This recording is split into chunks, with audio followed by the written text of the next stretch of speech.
রূহ কি জিনিস, এই কথার জবাব দেওয়ার পর যে রূহ কি জিনিস এটা সকলে বুঝবে না, অনুধাবন করতে পারবে না। সবকিছু সাধারণত মানুষ তার জ্ঞান দিয়ে নির্ণয় করতে পারে না। এজন্য আল্লাহ তাআলা জানিয়ে দিলেন, হাবিব আপনি বলে দেন, কুলির রূহু মিন আমরি রব্বি, রূহ হলো আমার রবের একটা আদেশ। সাথে সাথে এটাও জানায় দেন, ওয়ামা উতিতুম মিনাল ইলমি ইল্লা কলিলা। এটা নিয়ে অতি গবেষণা করবা, জাইনা রাখো যে তোমাদেরকে অতি সামান্য জ্ঞান দেওয়া হয়েছে, শুধু সামান্য না, অতি সামান্য।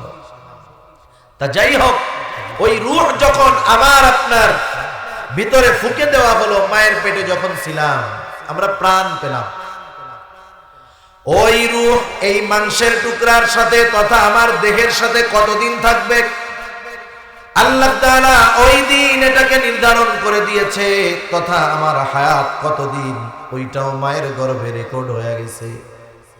প্রত্যেকের একটা নির্দিষ্ট সময় আছে, আমারও আছে, আপনাদেরও আছে, কিন্তু ওই নির্দিষ্ট সময়টা কখন এটা কারো জানা নাই। আছে নাকি জানা কারো? কারো জানা নাই। ওই সময় আসার আগ পর্যন্ত কেউ যদি অসুস্থ হয় মরবে না, আর ওই সময় যদি চলে আসে যত সুস্থ থাক সে বাঁচতে পারবে না। আল্লাহ রাব্বুল আলামিন বলেন, ফাইদা জাআ আজালুহুম লা ইস্তাখিরুনা সাআতাও ওয়া লা ইস্তাকদিমুন। নির্ধারিত সময় যখন হাজির হয়ে যাবে, আল্লাহ তাআলা জানায় দেন, আমার আপনার মৃত্যু হতে এক মুহূর্ত বিলম্ব হবে না, এক মুহূর্ত আগেও হবে না।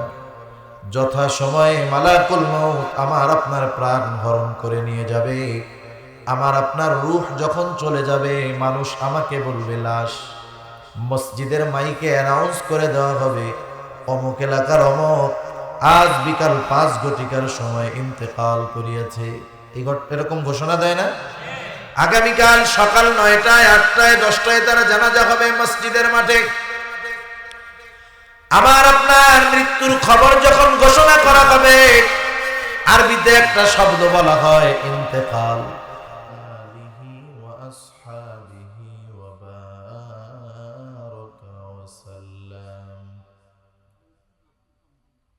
وبارك وسلم تسليما كثيرا كثيرا.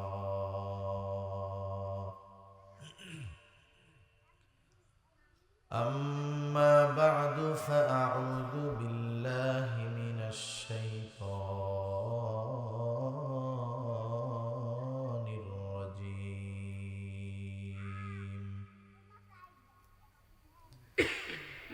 بسم الله الرحمن الرحيم.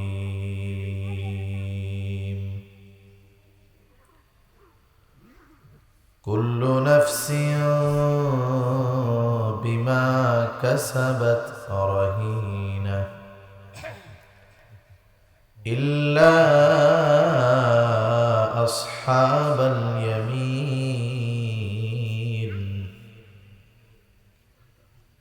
في جنات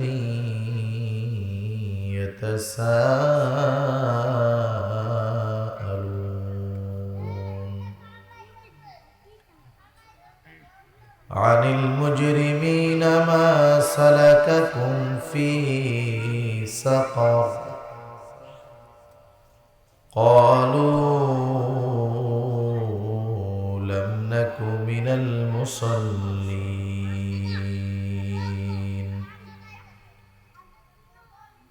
ولم نك نطعم المسكين وكنا نخوض مع الخائضين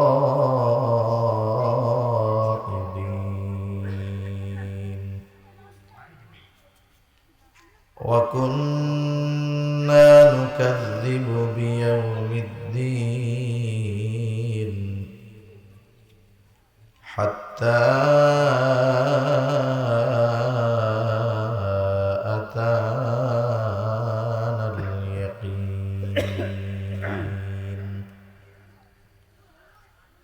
সাদাকাল্লাহুল আলিয়্যুল আযীম।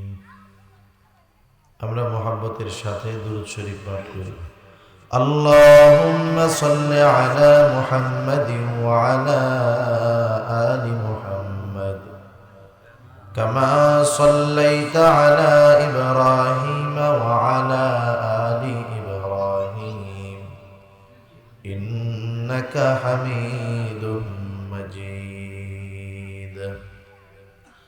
আল্লাহুম্মা বারিক আলা মুহাম্মাদিন ওয়া আলা আলি মুহাম্মাদ কামা বারাকতা আলা ইব্রাহিম ওয়া আলা আলি ইব্রাহিম ইন্নাকা হামিদুম মাজিদ। বালাগাল উলা বিকামালিহি কাশাফাদ দুজা বিজামালিহি হাসুনাত জামিউ খিসালিহি সাল্লু আলাইহি ওয়া আলিহি। আমরা আল্লাহর মহব্বতে জবান খুলে জিকির করি। আর মেহরবানি করে আপনারা যদি একটু সামনে এসে বসেন, মাহফিলের সৌন্দর্য রক্ষা হবে, আদবও রক্ষা হবে। আর আপনারা যারা মুরব্বীরা আছেন সামনে আসলে একটু ভালো হবে। আসেন, কষ্ট করে একটু আসেন। আল্লাহ তাআলা এই নড়াচড়ার উত্তম প্রতিদান দিবে ইনশাআল্লাহ। জিকিরের সাথে সাথে আমরা আসি, জিকিরের সাথে সাথে আসি। লা ইলাহা লা ইলাহা ইল্লাল্লাহ লা ইলাহা ইল্লাল্লাহ। আসেন, যারা একটু পিছনে আসেন একটু কষ্ট করে আসেন, আল্লাহ তাআলা উত্তম প্রতিদান দিবে ইনশাআল্লাহ। আসেন, আমরা একটু সামনে আইসা পড়ি, সামনে। লা ইলাহা ইল্লাল্লাহ লা ইলাহা ইল্লাল্লাহ লা ইলাহা ইল্লাল্লাহ লা ইলাহা ইল্লাল্লাহ।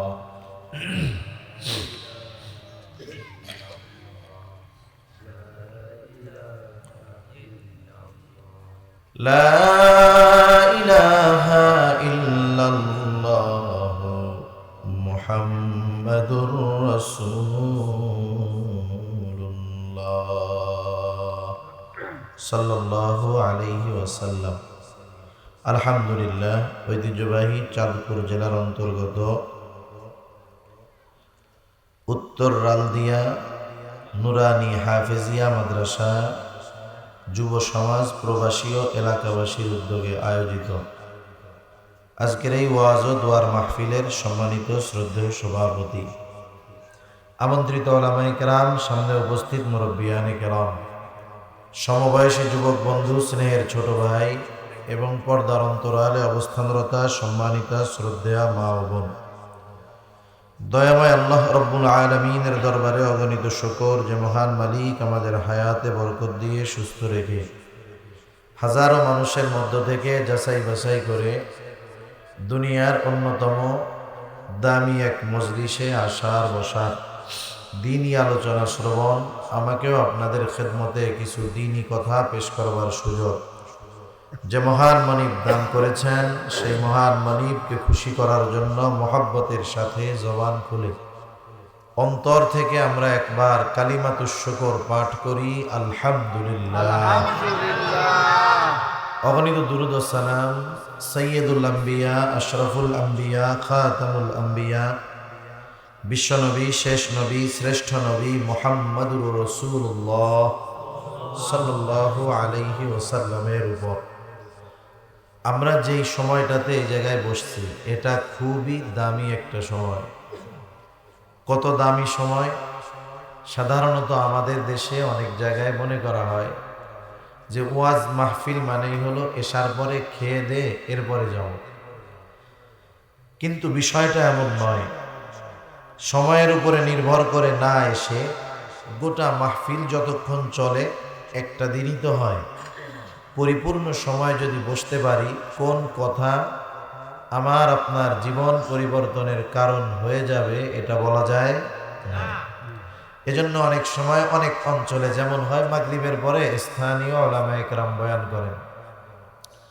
অনেকে মনে করে হুজুর তো আমাদের চেনা জানা হুজুর, এনার কথা না শুনলে কি হইল, পরে এসার পরে দূরের হুজুরের কথা শুনল।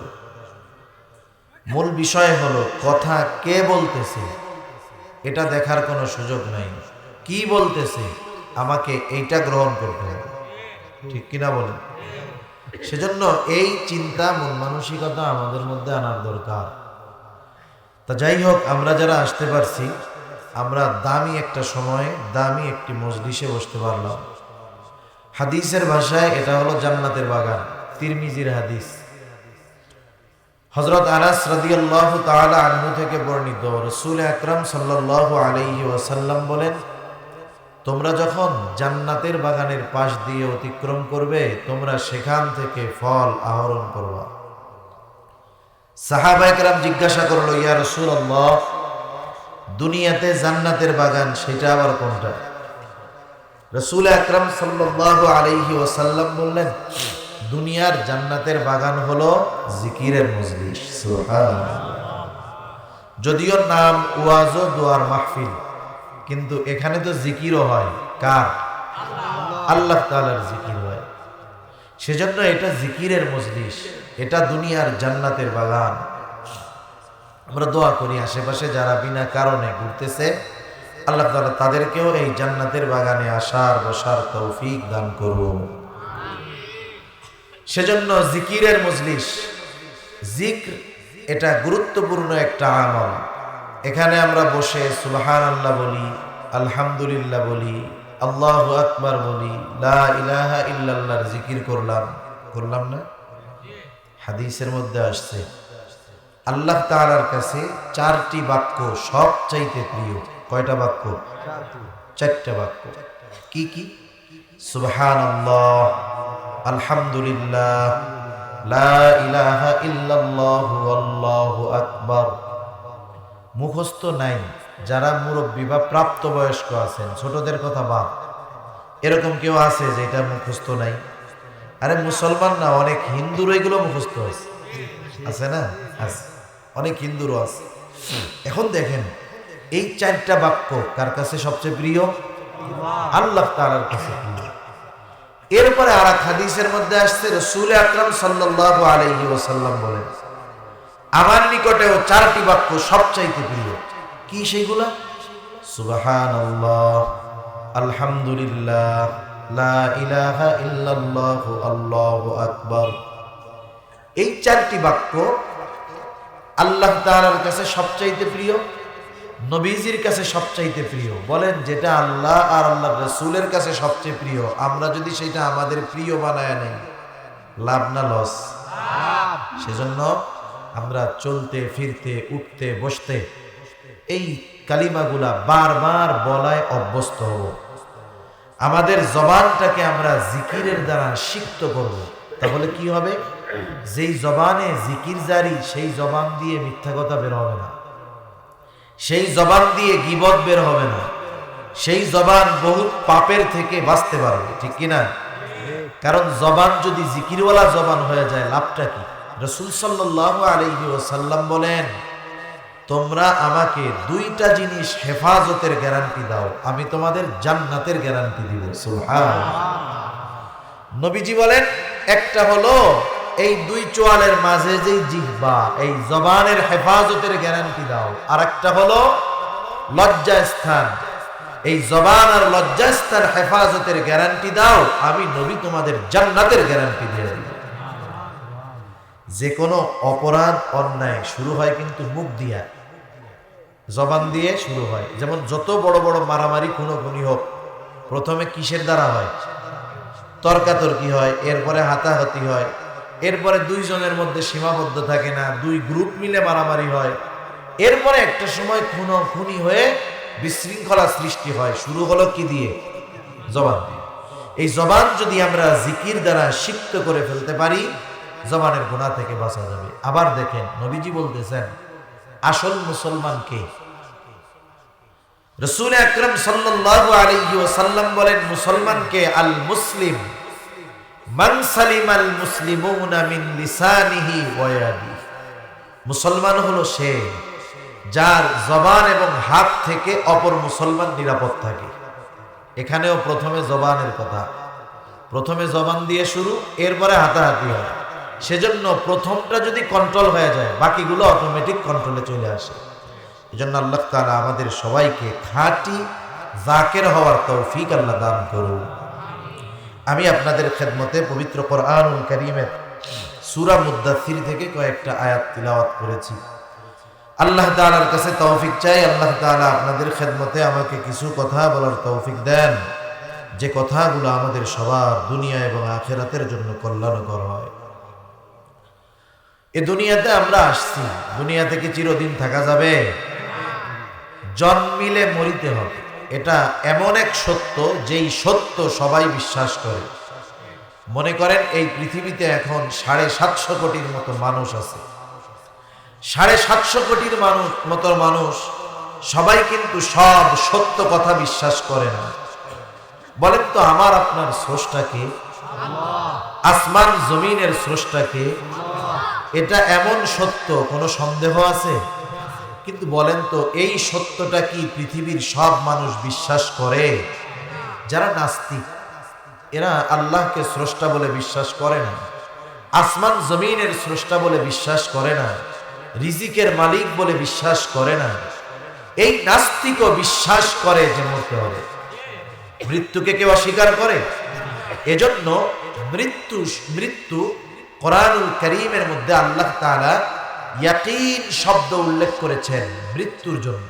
ইয়াকিন হলো দৃঢ় সত্য তথা এমন এক সত্য, ইউনিভার্সাল ট্রুথ, যেটাকে পৃথিবীর সব মাখলুক সৃষ্টি বিশ্বাস করে। এমনকি সেও বিশ্বাস করে যে এই মৃত্যুর স্রষ্টা আল্লাহকে বিশ্বাস করে না, সেও মৃত্যুকে বিশ্বাস করে। এমন এক সত্য মৃত্যু। এই মৃত্যু আমাদের আসবেই আসবে, আজ অথবা কাল। কবে মরবো বলেন তো, এটা কারো জানা আছে কিনা? কেউ জানে না কবে মরবো, কিন্তু প্রত্যেকেরই একটা নির্দিষ্ট সময় আল্লাহ তাআলা লেখা রাখছেন, যেই সময় যথাযথভাবে মালাকুল মউত আমার আপনার কাছে হাজির হয়ে যাবে। আমি আপনি দুনিয়ায় আসার আগে কিছুই তো ছিল না। আল্লাহ তাআলা মা বাবার মাধ্যমে আমাকে আপনাকে দুনিয়াতে পাঠাইছেন। দুনিয়াতে পাঠানোর আগে মায়ের পেটের মধ্যে কিছুকাল জীবিত অবস্থায় আল্লাহ তাআলা আমাদের রাখছেন। পিতার শুক্রকীট যখন মায়ের রেহেমের মধ্যে পৌঁছায় গেছে, ওই দিন থেকে 120 দিন পর আল্লাহ তাআলা আমাকে আপনাকে একটা মাংসের টুকরায় পরিণত করছে। মাংসের টুকরা ছিলাম, মৃত মাংসের টুকরা, কিছুই ছিল না আমার আপনার। 120 দিন পরে আল্লাহ তাআলা ফেরেশতা দিয়া রূহ দিয়া পাঠায় দিয়েছে। ফেরেশতা মায়ের গর্ভে এসে আবার আপনার এই যে দেহটা মাংসের টুকরা ছিল মরা, আল্লাহ তাআলার আদেশে রূহ ফুঁকে দিল। রূহ ফুঁকে দেওয়ার সাথে সাথে ওই মরা মাংসের টুকরাটা তাজা হয়ে গেছে। সুবহানাল্লাহ। মানুষের প্রথম তৈরি হয় হার্ট। প্রথম কি তৈরি হয়? হার্ট। এমন হয় না যে একটা মানুষের হাত পা চোখ কান সব তৈরি হওয়ার পরে রূহ দেওয়া হয়, বিষয়টা কিন্তু এমন নয়। এজন্য আমাদের সমাজে দেখবেন অনেক বিকলাঙ্গ শিশু জন্ম নেয়, যার হাত পরিপূর্ণ হয় নাই, চোখ পরিপূর্ণ হয় নাই, পা পরিপূর্ণ হয় নাই। অনেকে জন্ম নিয়েছে চোখটা ফুটে নাই, এরকম কিন্তু অনেক শিশু হয়। দেখছেন না আপনারা? হয়, প্রতিবন্ধী হয়। সেজন্য প্রথম আল্লাহ তাআলা হার্ট সৃষ্টি করেন, প্রাণ পায়। ওই যে আস্তে আস্তে রক্ত জমাট হয়ে গেছে, মাংসের টুকরা হয়েছে, আল্লাহ তাআলা এর মধ্যে একটা ওই রূহ দিয়া মোটর স্টার্ট করে দিয়েছে। আস্তে আস্তে এটা বড় হচ্ছে, হাত হচ্ছে, পা হচ্ছে, চোখ হচ্ছে, কান হচ্ছে। এই সব কিছুর মূল হলো রূহ। আমি আপনি যখন মারা যাব, আমার আপনার সব থাকবে, হাত থাকবে, পা থাকবে, চোখ থাকবে, কান থাকবে, কিন্তু যেটা থাকবে না সেটারই দেখা যায় না, ঠিক না? মারা যাওয়ার সাথে সাথে আর আব্দুর রহিম বলবে না, বলবে এটা লাশ। লা শাইউন ফি, যার মধ্যে কিছুই নাই। কি নাই? যেটা দেখা যায় না ওইটাই আসল, ওইটাই নাই, আর ওটাই হলো রূহ। আর রূহ কি জিনিস? রাসূল আকরাম সাল্লাল্লাহু আলাইহি ওয়াসাল্লাম যখন নিজের নবুয়তির কথা কাফেরদেরকে জানায় দিল, কাফেররা তো সন্দিহান, নবীকে নবী বলে মানতে চায় না, কারণ তারা মনে করে নবী হবে ফেরেশতার মতো, খাওয়া দাওয়া করবে না, বিবাহ শাদী করবে না, বাজার ঘাটে যাবে না।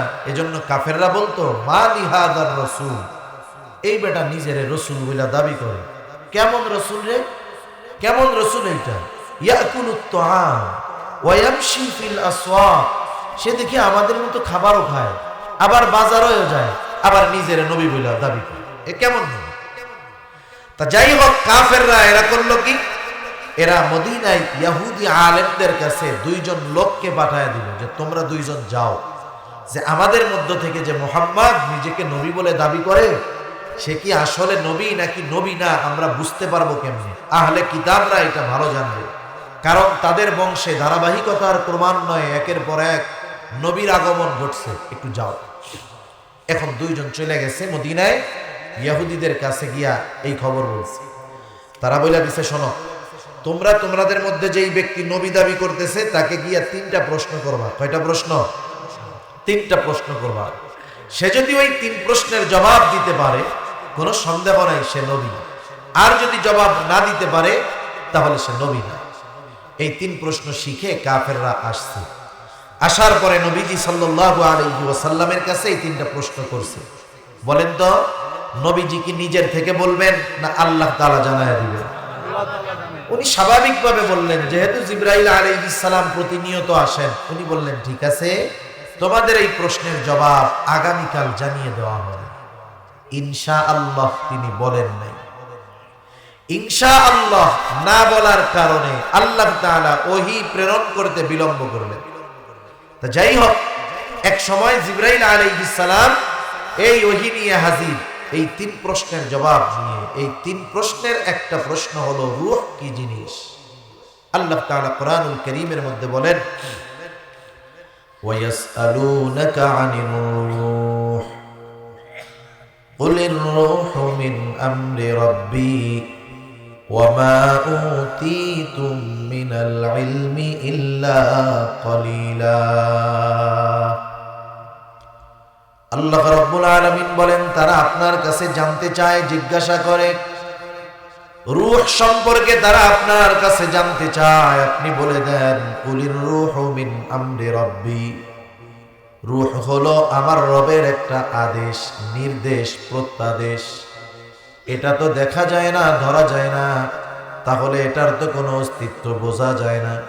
বলেন তো, আল্লাহ তাআলা আমাদেরকে যেই মেধা দিয়েছেন, জ্ঞান দিয়েছেন, এই জ্ঞান দিয়ে আল্লাহ তাআলার সব কিছুর রহস্যের কুল কিনারা বের করা সম্ভব নাকি? আমরা নিজেরাও জানি না আমাদের জ্ঞানের পরিধি কতটুকু।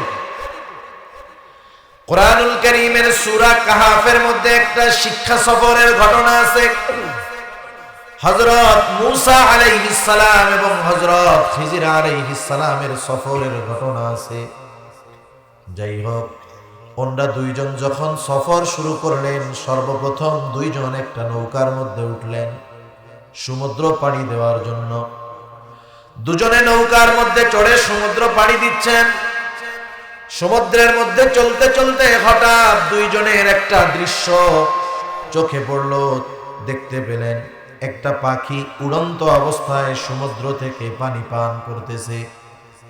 আপনারা যারা নৌপথে চাঁদপুর থেকে লঞ্চে গিয়েছেন, যখন নদীর মধ্যে দেখা যায় অনেক পাখি উঠতেছে, ওই অবস্থায় নদীর থেকে ঠোঁট লাগায়া পানি পান করে, এই রকম দৃশ্য সাধারণত অনেক সময় চোখে পড়ে।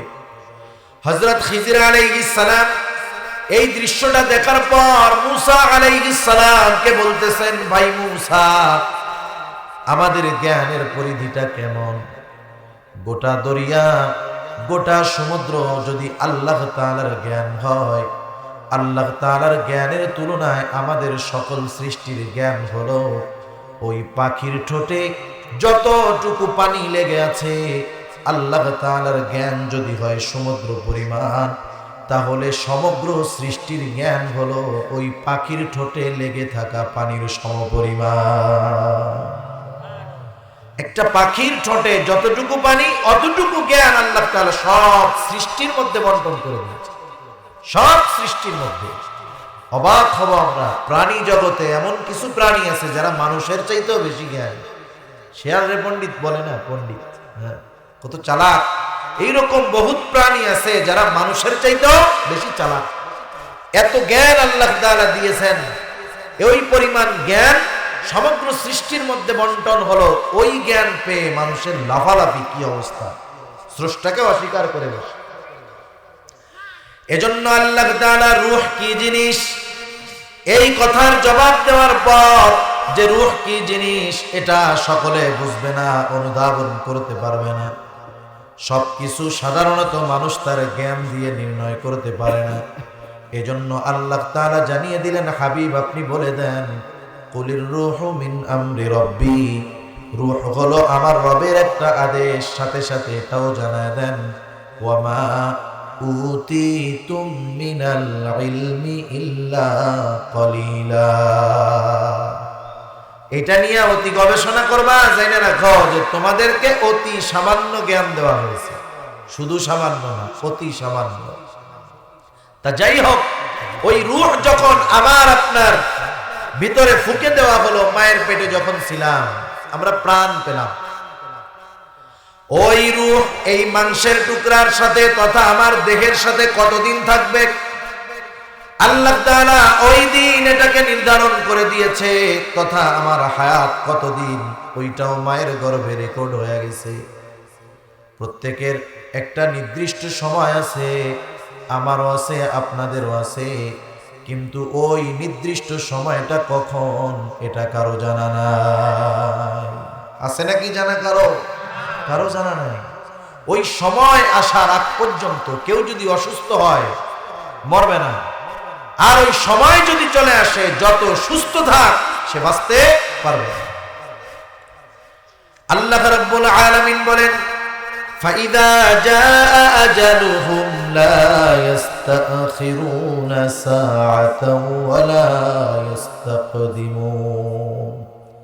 নির্ধারিত সময় যখন হাজির হয়ে যাবে আল্লাহ তাআলা জানায় দেন, আমার আপনার মৃত্যু হতে এক মুহূর্ত বিলম্ব হবে না, এক মুহূর্ত আগেও হবে না। যথা সময়ে মালাকুল মউত আমার আপনার প্রাণ হরণ করে নিয়ে যাবে। আমার আপনার রূহ যখন চলে যাবে, মানুষ আমাকে বলবে লাশ। মসজিদের মাইকে অ্যানাউন্স করে দেওয়া হবে, অমুক এলাকার অমুক আজ বিকাল 5 ঘটিকার সময় ইন্তেকাল করিয়াছে। এরকম ঘোষণা দেয় না? আগামীকাল সকাল 9টায়, 8টায়, 10টায় তারা জানাজা হবে মসজিদের মাঠে। আমার আপনার মৃত্যুর খবর যখন ঘোষণা করা হবে, আরবিতে একটা শব্দ বলা হয় ইন্তেকাল। ইন্তেকাল শব্দের অর্থ হলো স্থানান্তরিত হওয়া। তার মানে আব্দুর রহিম এক জায়গায় ছিল আর এক জায়গায় গিয়েছে, ইন্তেকাল করেছে, দুনিয়া থেকে স্থানান্তরিত হয়ে নতুন আর এক জগতে সে পদার্পণ করেছে। হাদিসের ভাষায় সেই জগতের নাম হলো আলমে বরজখ, কবর জগৎ। কবর জগৎ, আলমে বরজখ। দুনিয়ায় যার যেমন কর্ম, আলমে বরজখে তার অবস্থা তেমন। যদি নেক কাজ করে, ভালো কাজ করে, তাহলে তার কবর আলমে বরজখ কি হবে? রাউদাতুম মিন রিয়াদিল জান্নাহ, জান্নাতের একটা বাগানে পরিণত হয়ে যাবে। সুবহানাল্লাহ। আর যদি সে বদআমল দুনিয়ায় করে, তার আলমে বরজখ তথা কবর হবে জাহান্নামের একটা ঘর। এই শাস্তি পেয়ে কবরবাসী মনে করবে এটাই মনে হয় জাহান্নাম, আর জান্নাতীরা নিয়ামত পেয়ে মনে করবে কবরে এটাই মনে হয় জান্নাত। আলমে বরজখে লম্বা একটা সময় আমাদের থাকতে হবে, কিন্তু চিরদিন থাকা লাগবে না, ওইটারও এক সময় শেষ হবে। আল্লাহ তাআলার আদেশে ইসরাফিল আলাইহিস সালাম সিংহায় ফুৎকার দিবে। আল্লাহ তাআলা বলেন, ওয়ানুফিখা ফিস সূরি ফাসাইকা মান ফিস সামাওয়াতি ওয়া মান ফিল আরদি ইল্লা মান শাআল্লাহ সুম্মা নুফিখা ফীহি উখরা ফাইযা হুম কিয়ামুন ইয়ানজুরুন। আল্লাহ রাব্বুল আলামিন জানায় দেন অনুফিখা ফিস-সূর, প্রথমবার যখন সিংহায় ফুৎকার দেওয়া হবে, ফাসাইকা মান ফিস সামাওয়াতি ওয়া মান ফিল আরদি ইল্লা মান শাআল্লাহ। আল্লাহ তাআলা যা চান সেগুলো ছাড়া সব কিছু অজ্ঞান হয়ে যাবে। মুফাসসিরিনে কেরাম বলেন, প্রথমবার সিংহায় ফুৎকার দেওয়ার পর অজ্ঞান হবে প্রথমে, এরপরে মারা যাবে, সব মরে যাবে। আল্লাহ তাআলা যা চান সেগুলো ছাড়া। এইবার এরপরে দ্বিতীয়বার আরেকটা সিংহায় ফুৎকার দেওয়া হবে। তবে এই দুই সিংহায় ফুৎকারের সময়ের ব্যবধান কত? হাদিসের মধ্যে আসছে, হযরত আবু হুরায়রা রাদিয়াল্লাহু তাআলা আনহু থেকে বর্ণিত, তিনি বলেন, প্রথমবার সিংহায় ফুৎকার দেওয়ার 40 পর দ্বিতীয়বার সিংহায় ফুৎকার দেওয়া হবে। জিজ্ঞাসা করা হলো 40 দিন, তিনি বলেন না। 40 সপ্তাহ না, 40 মাস না, 40 বছর না। মূল কথা হলো প্রথমবার সিংহায় ফুৎকার দেওয়ার পর দ্বিতীয়বার সিংহায় ফুৎকার কত বছর পরে দেওয়া হবে, এর মূল হিসাব যিনি জানেন তিনি কে? আল্লাহ তাআলা জানেন কত বছর পরে দেওয়া হবে। এবার দ্বিতীয়বার সিংহায় ফুৎকার দেওয়া হবে। সুম্মা নুফিখা ফীহি উখরা ফাইযা হুম কিয়ামুন ইয়ানজুরুন। দ্বিতীয়বার সিংহায় ফুৎকার দেওয়ার পর যাকে যেখানে কবরস্থ করা হয়েছে সে সেই জায়গা থেকে দাঁড়ায় যাবে, দাঁড়ায় দেখতে থাকবে এদিকে সেদিকে তাকায় কি হইতেছে। শুধু তাই না, আল্লাহ তাআলা আরেক জায়গায় বলেন, ওয়ানুফিখা ফিস-সূরি ফাইযা হুম মিনাল আজদাসি ইলা রাব্বিহিম ইয়ানসিলুন। আল্লাহ রাব্বুল আলামিন জানিয়ে দেন, দ্বিতীয়বার সিংহায় ফুৎকার দেওয়ার পর প্রত্যেকে তার কবর থেকে উঠে যাবে, ইলা রাব্বিহিম ইয়ানসিলুন, প্রত্যেকে তার রবের দিকে ছুটতে থাকবে। মধ্যে দিয়েছেন কোরআনের ভিতরে এই দিবসের একটা নাম হলো ইয়াউমুল হাসর তথা একত্রিতকরণ দিবস, আর একটা নাম হলো ইয়াউমুল জাযা।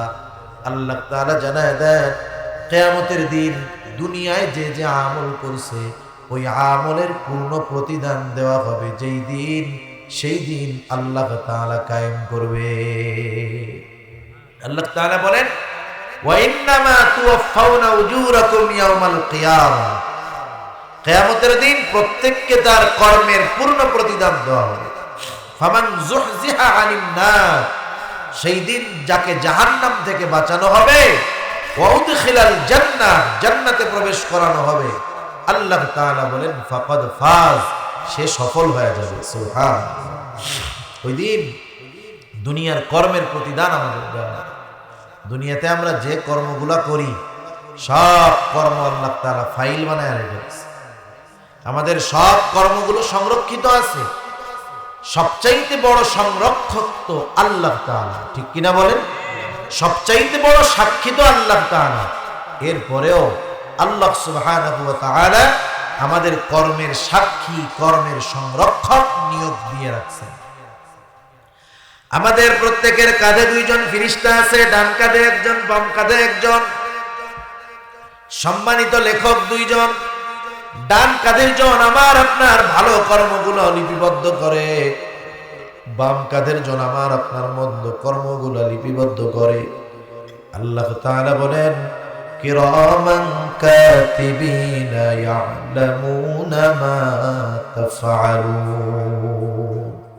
সম্মানিত লেখকদ্বয় জানে তোমরা কি আমল করো। তারা শুধু জানে তা নয়, বরং তারা কি করে, এগুলা লিখে রাখে।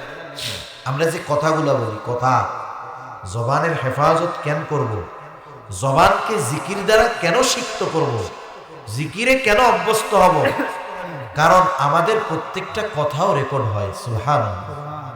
আপনাদের প্রবাসে আত্মীয় স্বজন আছে না, সন্তান ভাই ব্রাদার, কথা বলেন না? কথা মাঝে মধ্যে হয়। যখন আপনি অপরিচিত নম্বর থেকে তাকে ফোন দেন, সব সময় তো কথা হয়, আজকে অন্য আরেকজনের নম্বর থেকে ফোন দিছেন, সে যখন আপনার কণ্ঠস্বর শোনে চিনা ফেলে না? নাম্বার অপরিচিত হোক, গলা শুনে চিনা ফেলে যে আমার ভাই, আমার চাচা, আমার বন্ধু, আমার বাবা, আমার মা, সে বুঝে ফেলে। চিন্তা করে দেখেন আল্লাহর কুদরত। কথা বলতেছেন এই জায়গায়, আত্মীয় আছে সেই 16-17 হাজার মাইল দূরে আমেরিকা, এখান থেকে কথা বলতেছেন, সেকেন্ডের ভিতরে হুবহু আপনার আমার ভয়েস ওই আমেরিকায় পৌঁছে দিচ্ছে। যেই মাধ্যমে পৌঁছায় এটা একটা নেটওয়ার্কিং সিস্টেমের মাধ্যমে। নেটওয়ার্কের কাজ কি? এই কথাটাকে যথাযথ নাম্বারে পৌঁছায় দেওয়া। আপনি যদি নাম্বার ভুল করেন ওই নাম্বারে যাবে, নাম্বার যদি ঠিক থাকে জায়গা মতো কথা যাবে। এই নেটওয়ার্ক বাতাসকে ব্যবহার করে বাতাসের মধ্যে ঠেলা দিয়া ওই কথা এই মোবাইলে পৌঁছায় দিচ্ছে। সুবহানাল্লাহ। চিন্তা করেন, মোবাইলের মধ্যে ওই জিনিসটা আছে যেটা এই বাতাস থেকে ওই নাম্বারে যখন যায় কথা, ওইটাকে ক্যাচ করে আপনাকে আমাকে ইয়ারফোনের মাধ্যমে ছোট্ট একটা মাইকের মাধ্যমে ওই ভয়েসটা শোনায় দিচ্ছে। তার মানে কথা আমেরিকা পৌঁছাইলো কিসের মাধ্যমে? বাতাস। কিসের মাধ্যমে? বাতাস। বিজ্ঞানীরা বলতেছে যে মানুষের কোনো কথা ধ্বংস হয়ে যায় না, সব কথা সংরক্ষিত আছে বাতাসের মধ্যে। যেই আল্লাহ বাতাস সৃষ্টি করছেন, কিয়ামতের দিন যদি বলে বাতাস, এই রালদিয়া গ্রামের আব্দুর রহিম যে কথাগুলা কইছে সবগুলো আলাদা করে আমারে দিয়ে দাও। আল্লাহর জন্য সহজ না? খালি সহজ না, অতি সহজ। কি সহজ? অতি সহজ।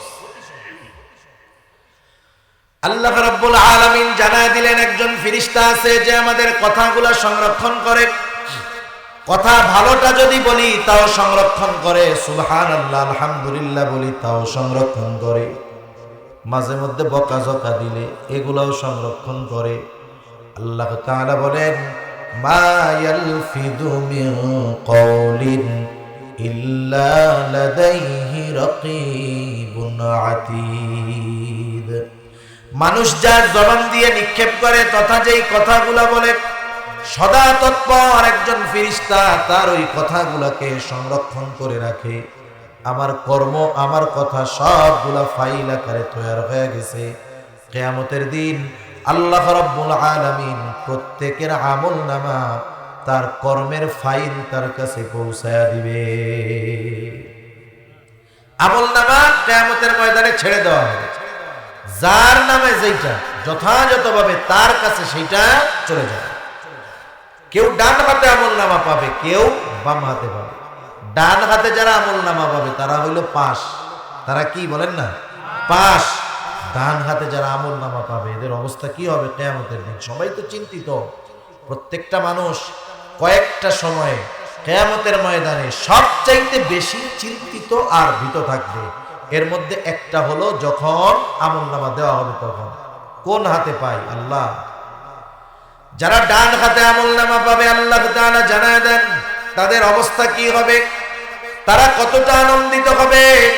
আল্লাহ তাআলা বলেন ফাআম্মা মান উতিয়া কিতাবাহু বিয়ামিনি ফায়াকুলু হাউম ইকরাউ কিতাবিয়া ইন্নী যানানতু আন্নী মুলাকিন হিসাবিয়া। ডান হাতে যারা আমলনামা পাবে আনন্দে তারা মানুষদেরকে বলবে ফায়াকুলু হাউম ইকরাউ কিতাবিয়া, এই যে আমার কিতাব, এই যে আমার আমলনামা, এটা তোমরা পড়ো। একটা সময় আমরা যখন ছোটবেলায় প্রাইমারি স্কুলে পড়ছি, এখন তো শুধু কোন সাবজেক্টে কত পাইলো সেইটা শুধু শিক্ষকেরা জানায় দেয়। আমাদের সময় সিস্টেম ছিল একেবারে উত্তরপত্রটা, খাতাটা আমাদের দিয়ে দেওয়া হতো। বলতো যে দেখো তোমরা কি লেখছো।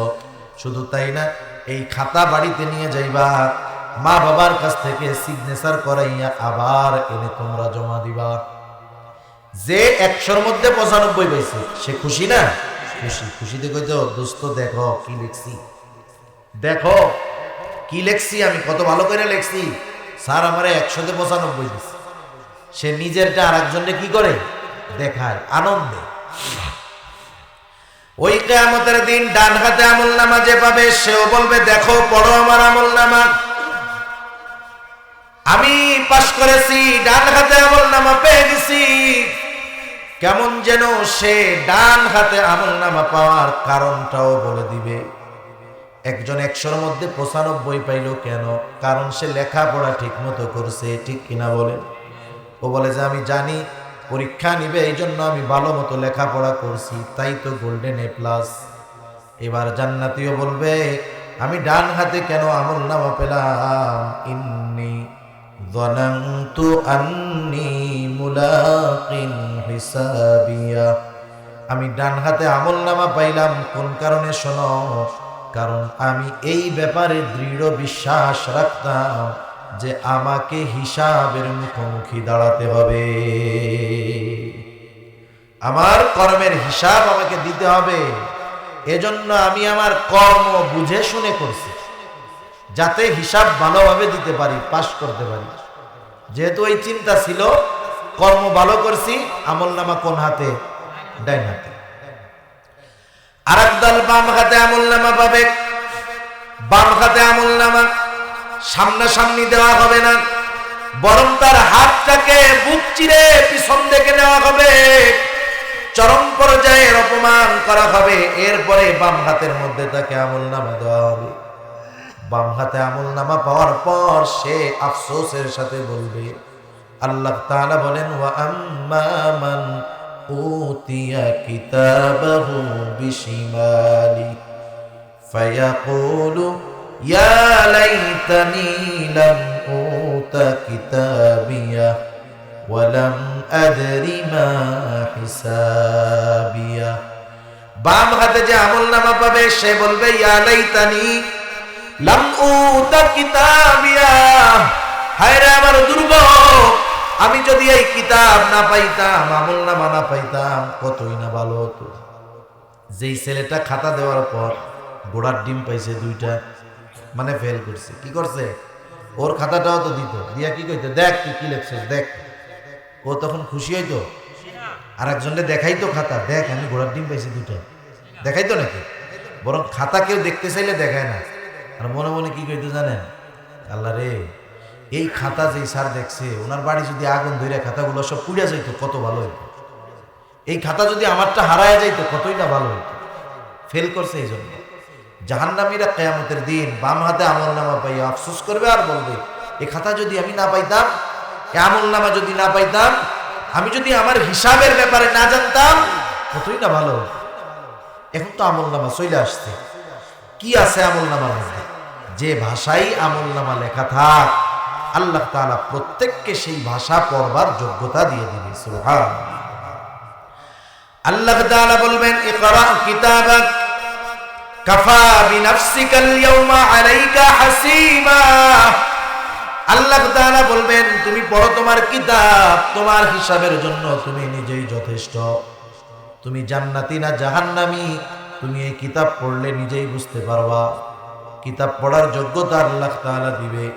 আমলনামা পড়বে, তাদের অভিব্যক্তি কেমন হবে? আল্লাহ তাআলা বলেন আমলনামা পড়ে তারা বলবে মালি হাদাল কিতাব লা ইউগাদিরু সগীরাতান ওয়ালা কাবীরাতান ইল্লা আহসাহা। কেমন এক কিতাব রে, ছোট বড় কোনো কিছুই বাদ যায় নাই। ছোট গোনাটাও আছে, বড় গোনাটাও আছে, একেবারে ছোট ভালো কাজটাও আছে, ছোট মন বড় ভালো কাজটাও আছে, একটা কিছু বাদ যায় নাই, সব চলে আসছে এটার মধ্যে।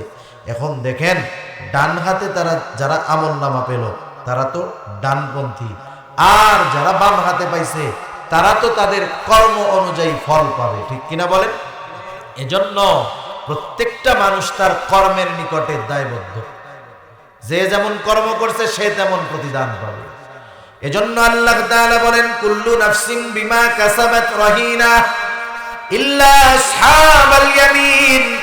আল্লাহ তাআলা এখানে যেটা বুঝাতে চান, যে বদ আমল করেছে তার আমলের প্রতিদান সে পাবে জাহান্নাম।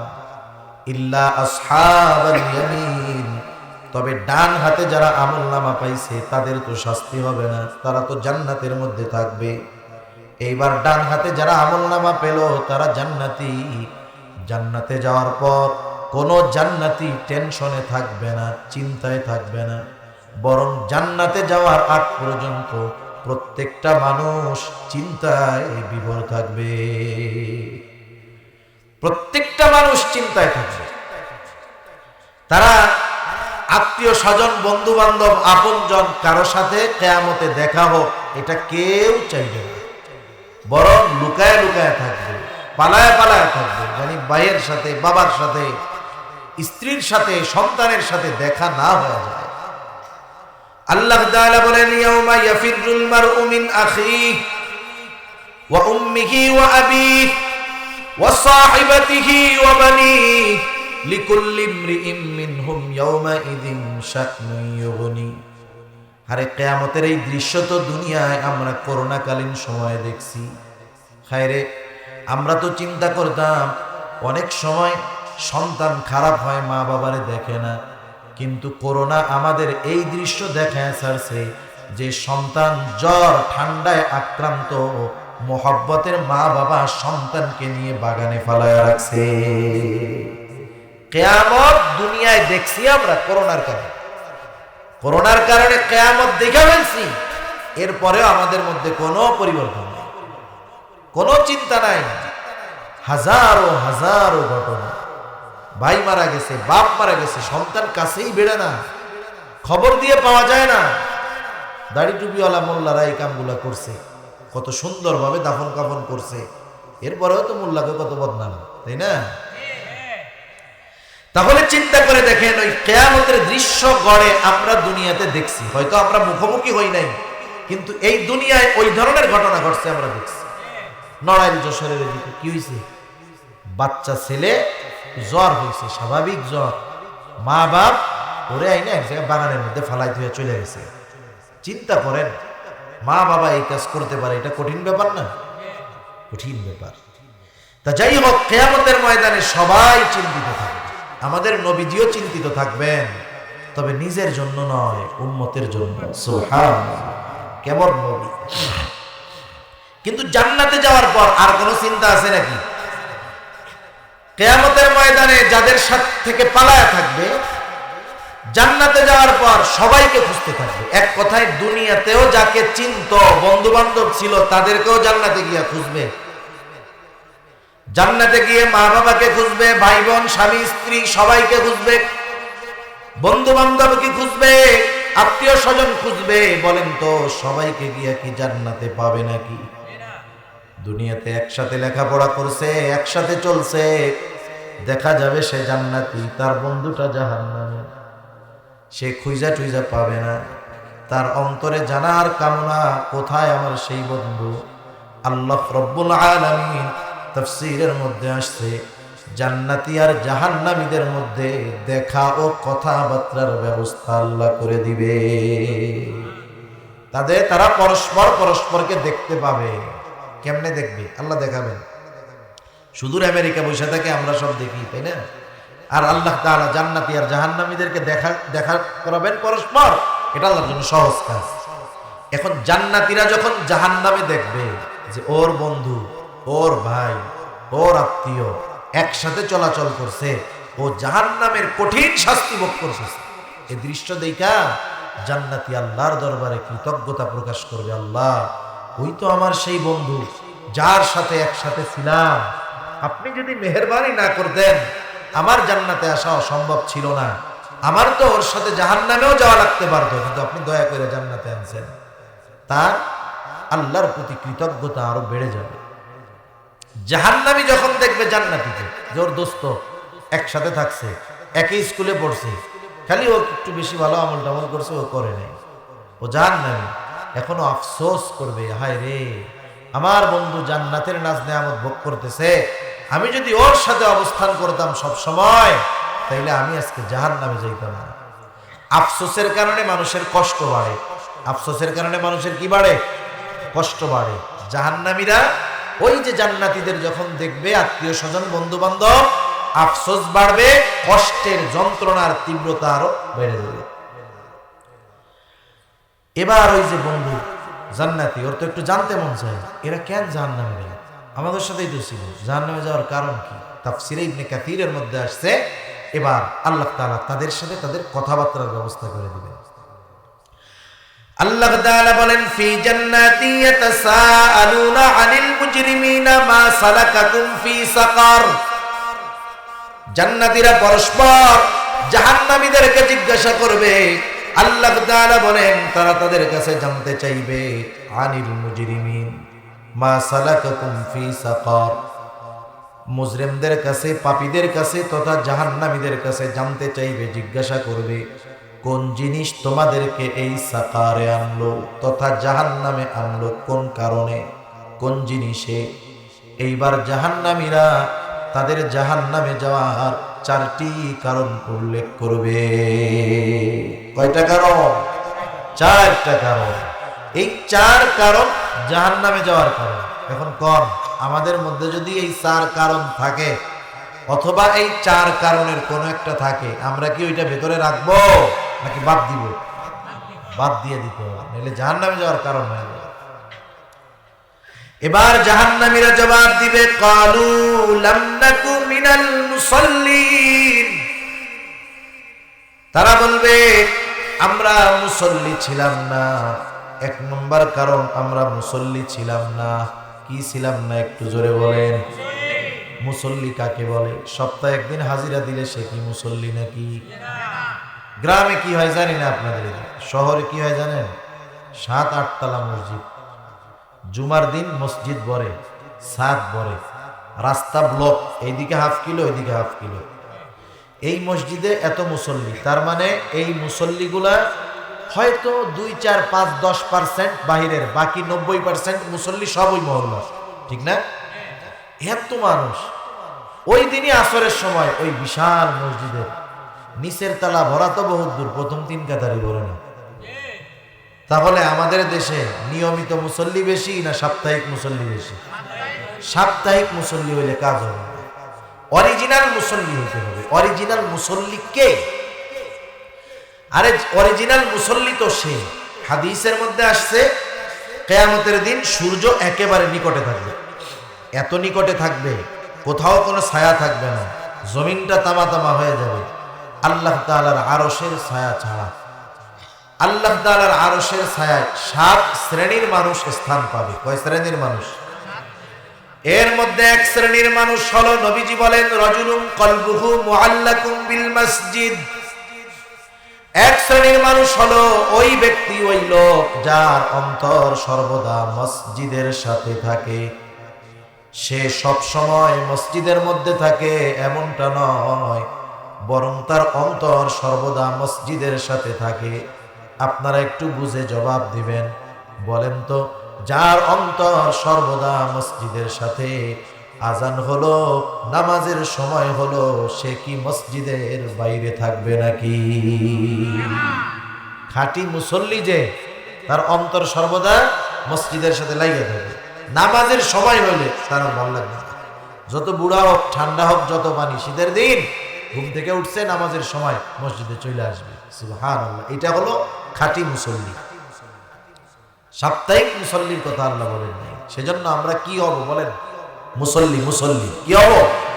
খাঁটি মুসল্লি হব, মুসল্লি হব। মুসল্লি হইলে লাভ কি?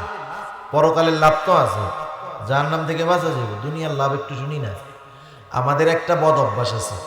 আমাদের বদ অভ্যাস হলো, আমরা মনে করি যে শরীয়তের হুকুম আহকাম, আল্লাহ তাআলার আদেশ নিষেধ মানলে শুধু মনে হয় পরকালে লাভ, দুনিয়ায় মনে হয় কোনো লাভ নেই। এটা একটা ভুল চিন্তা ভাবনা। কেউ যদি দ্বীনের উপরে চলে, তার নগদ লাভ দুনিয়ায়। নগদ লাভ কি? দুনিয়ায় লাভ। এরপরে আসল লাভ আছে পরকালে। মানুষ যে নামাজ পড়ে না, মানুষ যে মুসল্লি না, তার একটা কারণ আছে না? সমাজের বড় একটা অংশ নামাজ না পড়ার অন্যতম কারণ তার কাজ কর্ম, ব্যবসা বাণিজ্য তথা রুজি উপার্জন। দোকানদার ব্যবসা করে, নামাজ পড়ে না, মসজিদের সাথে দোকান, মসজিদ মার্কেটে দোকান, নামাজ পড়ে না। আছে না এরকম? নামাজ পড়ো না কেন? কয় ভাই, দোকান বন্ধ করতে করতে 12টা 1টা বাজে, এত বেচা কিনা। 12টা 1টায় বাসায় যাই, ঘুমাইতে ঘুমাইতে 2টা বাজে। প্রত্যেকদিন পরিশ্রম করে রাত 2টায় যদি ঘুমাই, কোন সময় ফজর শেষ টেরও পাই না। উঠি 9টা 10টার সময়। 9টায় উঠা তাড়াতাড়ি কোনো মতে খাইয়া গোসল করে আবার দোকানে, দুপুরবেলা একটু বাসায় যাই, খাওয়া দাওয়া করি, বিশ্রাম নেই, আবার আসরের সময় আসি, আসর মাগরিব এশা এই 3 ওয়াক্ত এত পরিমাণ ক্রেতা আসে, কাস্টমার আসে, নিজেই দম ফালানোর টাইম পাই না, নামাজ পড়বো কোন সময়? এখন বলেন তার ব্যবসার মূল মাকসাদ কি? রুজি উপার্জন, তাই না? রিজক অন্বেষণ। অনেক সিএনজি ওয়ালা, অটোওয়ালা, ইজি বাইক ওয়ালা নামাজ পড়ে না। কেন পড়ে না? ও কারণ দর্শাবে, সময় পাই না তো। দেখা যায় গাড়িতে যাত্রী আছে, কোথায় পড়বো না পড়বো সময় হয় না, এই জন্য পড়ি না। তাহলে দেখেন ও অগ্রাধিকার দিল রুজি উপার্জনের মাধ্যমটাকে। যে কথা আমি বুঝাইতে চাই যে দুনিয়ার বড় একটা অংশ নামাজ না পড়ার কারণ হলো রিজক অন্বেষণ করা। এবার আপনারা বলেন তো, এই রিজিকের মালিক কে? আরো জোরে, কে? নামাজ পড়ার আদেশ দিছে কে? এখন চিন্তা করেন আল্লাহ তাআলা কি বলেন?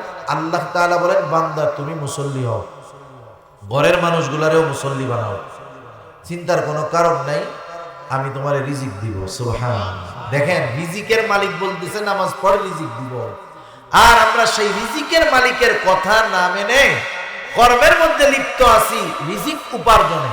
হায় হায়, হয়তো সম্পদের পাহাড় গড়ে ফেলবো, কিন্তু এটা ভক্ষণ করতে পারবো না। সেজন্য আল্লাহ রাব্বুল আলামিন বলেন, ওয়া'মুর আহলাকা বিস-সালাতি ওয়াসতাবির আলাইহা লা নাসআলুকা রিজকা। আল্লাহ তাআলা বলে, বান্দা তুমি তোমার অধীনস্থ যারা আছে তাদেরকে নামাজের আদেশ করো, কারণ আমার অধীনস্থ যারা আছে আমি নিজে যেমন নিজেকে জাহান্নাম থেকে বাঁচাতে হবে নেক আমলের মাধ্যমে, আমার অধীনস্থদেরকেও নেক আমল করানোর মাধ্যমে জাহান্নাম থেকে বাঁচানোর চেষ্টা করতে হবে। আমি একা নামাজ পড়লে হবে না, একা দ্বীনের উপরে চললে হবে না, কারণ আল্লাহ তাআলাই বলেন, ইয়া আইয়ুহাল্লাযীনা আমানু কু আনফুসাকুম ওয়া আহলিকুম নারা। আল্লাহ তাআলা বলেন, হে ঈমানদারেরা, নিজে জাহান্নামের আগুন থেকে বাঁচাও, তোমার অধীনস্থদেরকে জাহান্নামের আগুন থেকে বাঁচাও। তাহলে ঈমানদার জাহান্নাম থেকে বাঁচবে নেক আমলের মাধ্যমে। বলেন তো, সেই নেক আমল একা করলে হবে নাকি অধীনস্থদেরকেও করাতে হবে? নিজেও করতে হবে, অধীনস্থদেরকেও করাতে হবে। এখন বলেন, মুসল্লি একা হলে হবে না ঘরকেও বানাতে হবে? সেই জন্য নামাজি আমাকেও হতে হবে, আমার স্ত্রী সন্তান তাদেরকেও নামাজি বানাতে হবে। কার আদেশ? আল্লাহ। অনেক বাপ আছে ফজরের সময় দরজা গেট খুব আস্তে করে খুলে। কেন? বলে ছেলেটা রাত 3টা পর্যন্ত লেখাপড়া করছে, 2 দিন পরে পরীক্ষা, দরজা খোলার আওয়াজে যদি ঘুম ভেঙে যায় কষ্ট হবে, পরীক্ষায় ভালো করতে পারবে না। কত মহব্বত না বাপের! এই যে বাপ যে সন্তানরা আরামে ঘুম পাড়াই আসলো, নিজে নামাজে গেল, কেমন জানি আরামে ঘুম পাড়ায় নাই, জাহান্নামে শোয়াই রাখছে। যদি আসলে মায়া মহব্বত থাকতো ডাক দিয়া উঠাইতো, না উঠলে পিটাইতো, পানি ছিটাই তোর। এ দায়িত্ব আমাদের। সেজন্য আল্লাহ তাআলা বলেন, নিজে নামাজ পড়ো, ঘরের মানুষদেরকে নামাজের আদেশ করো। তাহলে কি হবে? আল্লাহ তাআলা বলেন, ওয়া'মুর আহলাকা বিস-সালাতি ওয়াসতাবির আলাইহা লা নাসআলুকা রিজকা। আল্লাহ তাআলা বলেন, তুমি তোমার আহল পরিবারকে নামাজের আদেশ করো, তুমিও তার উপরে অটল থাকো। আল্লাহ তাআলা কেমন যেন বলে, বান্দা আমি তো তোমাদের কাছে রিজিক চাই না, বরং তুমি আর তোমার ঘরের মানুষ যদি নামাজি হয়ে যায় লাভটা কি? আল্লাহ তাআলা বলেন, নাহনু নারযুকুকা, আমি আল্লাহ তাহলে তোমাদের রিজিক দিয়ে দিব। হায় হায়, নামাজ না পড়া, নামাজ পড়ে না রিজিক উপার্জন করতে গিয়া, আর আল্লাহ বলে নামাজ পড়ো আমি রিজিক দিব। এখন বলেন, আমরা মুসল্লি হব না হব না? একা হব না সবাইকে বানাবো? সবাইকে আমরা মুসল্লি বানাবো। ঘরের মানুষদেরকে নামাজের আদেশ করব, নিজেরা পড়বো। বাচ্চা কাচ্চা ছেলে পেলে নাতি নাত করে যেগুলো আছে একেবারে গেদা টানা আর কি, এটা প্রস্তাব পায়খানা করে দেয় এগুলো না, ওদেরকে নিয়ে আসবো। কারণ নবীজি বলেন, তোমাদের সন্তানদের যখন 7 বছর বয়স হবে নামাজের আদেশ করো। 10 বছর হয়েছে নামাজ পড়ে না, এটা পিটানি লাগাও। সেজন্য মুসল্লি হতে হবে। 2 নাম্বার আরেকটা বিষয় বলার দরকার। দেখেন নামাজ কত গুরুত্বপূর্ণ মুসল্লি হওয়া, কারণ নামাজই হলো দ্বীন প্রতিষ্ঠাকারী। রাসূলুল্লাহ সাল্লাল্লাহু আলাইহি ওয়াসাল্লাম বলেন, আস-সালাতু ইমাদুদ্দিন, মান আকামাস সালাতা ফাকাদ আকামাদ-দ্বীন ওয়া মান তারাকাহা ফাকাদ হাদামাদ-দ্বীন। নামাজ হলো দ্বীনের স্তম্ভ, যে নামাজ পড়লো সে দ্বীন কায়েম করলো, দ্বীন প্রতিষ্ঠা করলো, আর যে নামাজ ছেড়ে দিল সে দ্বীন ধ্বংস করলো। প্রত্যেকটা বেনামাজি দ্বীন ধ্বংসকারী, প্রত্যেকটা বেনামাজি কি দ্বীন ধ্বংসকারী, আর মুসল্লি নামাজি সে দ্বীন প্রতিষ্ঠাকারী। একটু বলেন তো, আপনার ঘরে যদি এমন কেউ থাকে আপনি নামাজি মানুষ, সে ইসলামের ক্ষতি করে, আপনি তারা খাওয়াইবেন? আপনার সন্তান আপনার ঘরে নামাজ না পড়ে দ্বীন ধ্বংস করতেছে, আপনার মেয়ে আপনার তত্ত্বাবধানে আপনারটা খেয়ে নামাজ পড়ে না, দ্বীন ধ্বংস করতেছে, আপনার স্ত্রী আপনার অধীনস্থ নামাজ পড়ে না, দ্বীন ধ্বংস করতেছে। আপনি মনে করছেন আপনি বাইসা যাবেন একা নামাজ পড়া? তা হবে না। কিয়ামতের দিন আল্লাহ না করুন ওরা যদি জাহান্নামী হয়, আপনি আমি যদি জান্নাতীয় হই নামাজ পড়া নেক আমল কইরা, আমাদের জান্নাতে যাওয়ার সবচাইতে বড় বাধা আমার অধীনস্থ লোকরা হয়ে যাবে। এজন্য নিজে মুসল্লি হব, ঘরের মানুষদেরকেও কি বানাবো? মুসল্লি বানাবো। 2 নাম্বার জাহান্নামীরা জাহান্নামে যাওয়ার কারণ হিসেবে বলবে, ওয়ালাম নাকুনু তুইমুল মিসকিন, আমরা মিসকিনদেরকে খানা খাওয়াইতাম না, মিসকিনদেরকে খানা দিতাম না। সাধারণভাবে খানা খাওয়ানো এটা ফজিলতের কাজ। রাসূল আকরাম সাল্লাল্লাহু আলাইহি ওয়াসাল্লামের কাছে একজন আসছে, আয়েশা জিজ্ঞাসা করতেছে, আইয়ুল ইসলামি খাইর, ইসলামের মধ্যে সর্বোত্তম কাজ কোনটা? নবীজি সাল্লাল্লাহু আলাইহি ওয়াসাল্লাম ছিলেন উম্মতের রূহানি ডাক্তার। এই জন্য একই প্রশ্ন দেখা যাইতো একাধিক ব্যক্তি করছে, কিন্তু অবস্থার আলোকে তিনি এক একজনকে এক এক রকম জবাব দিতেন। এই লোকের প্রশ্নের জবাবে নবীজি বললেন, তুতঈমুত তাআম ওয়া তাকরাউস সালাম আলা মান আরাফতা ওয়া মান লাম তা'রিফ, তুমি মানুষকে খানা খাওয়াইবা আর পরিচিত অপরিচিত। তাহলে খানা খাওয়ানো সাধারণভাবে ফজিলতের কাজ।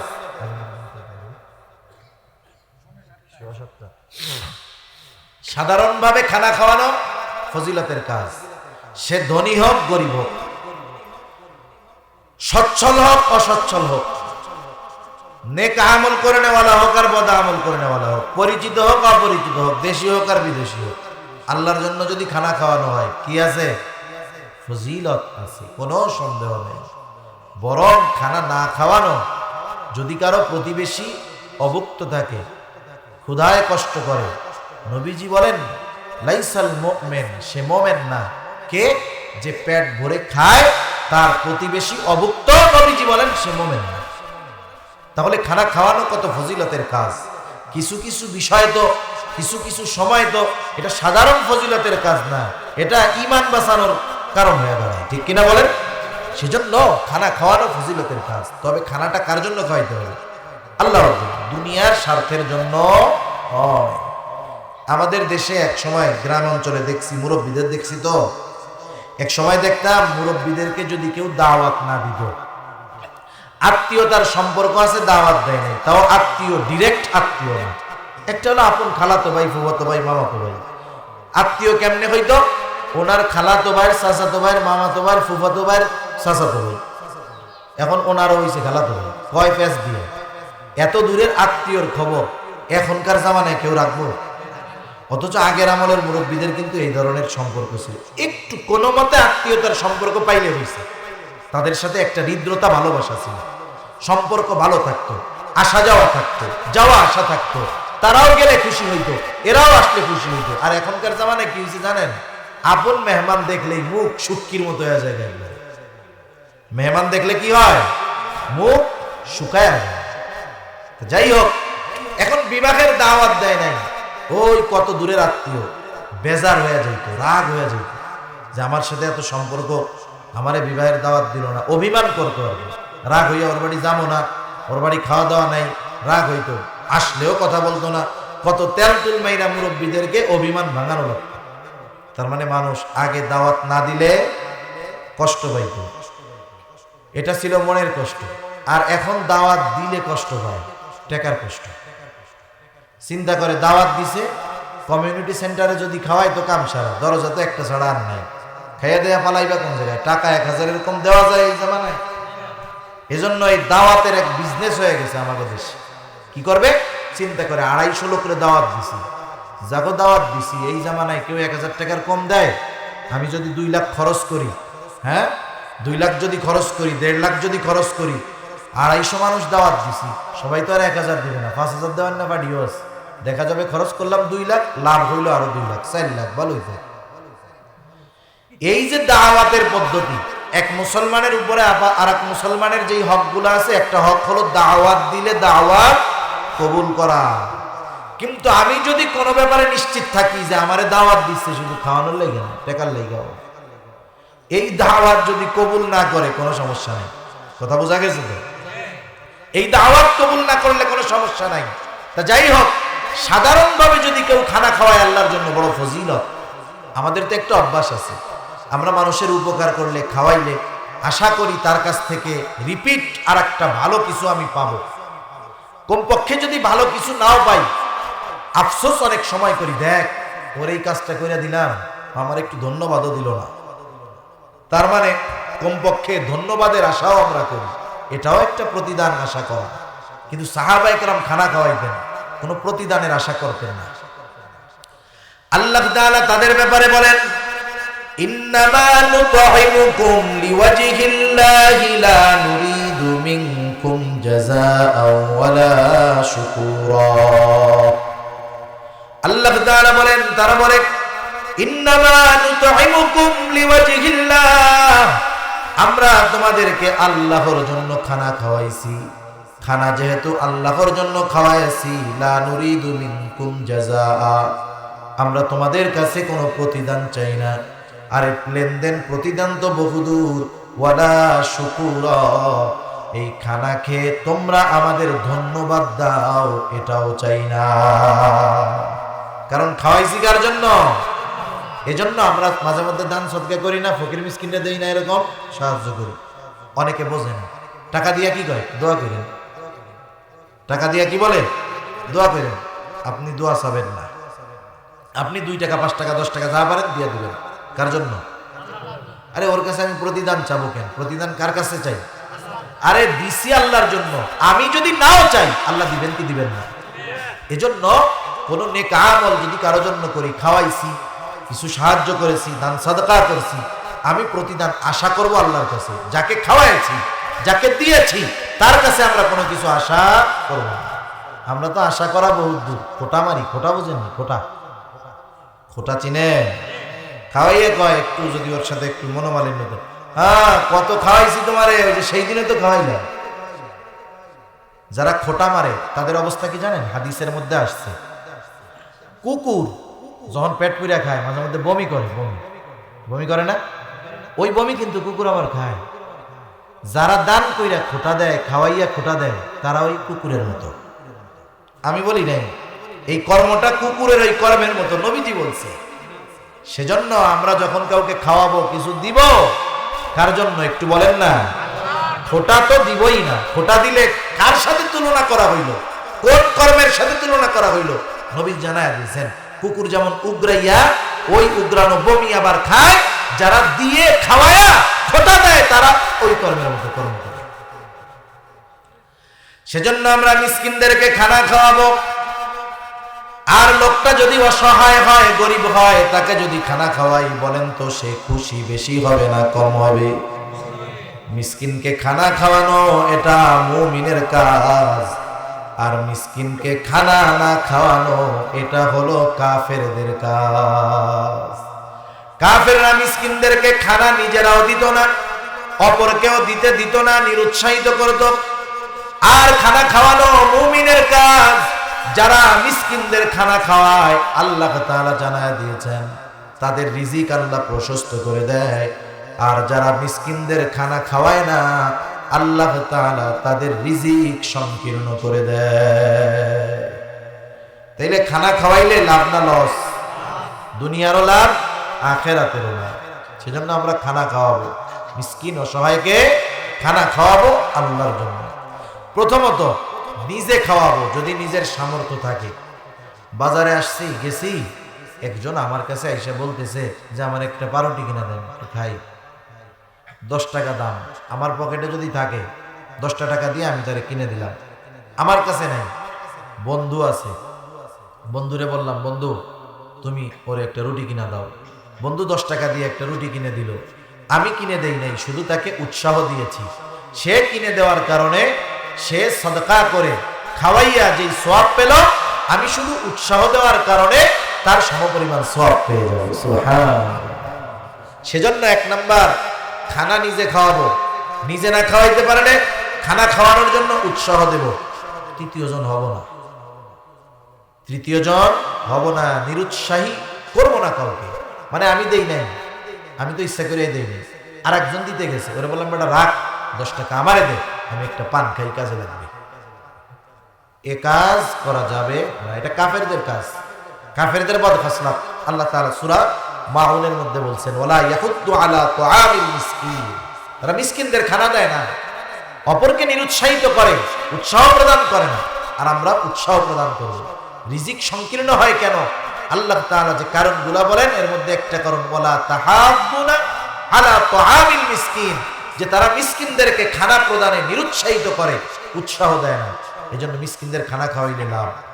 আবার আমার কাছে নাই, একা আছি, আমি তার উপর রাগ হব না, সুন্দর কথার মাধ্যমে তাকে ফিরাইয়া দিব, দিয়ে খারাপ আচরণ করব না।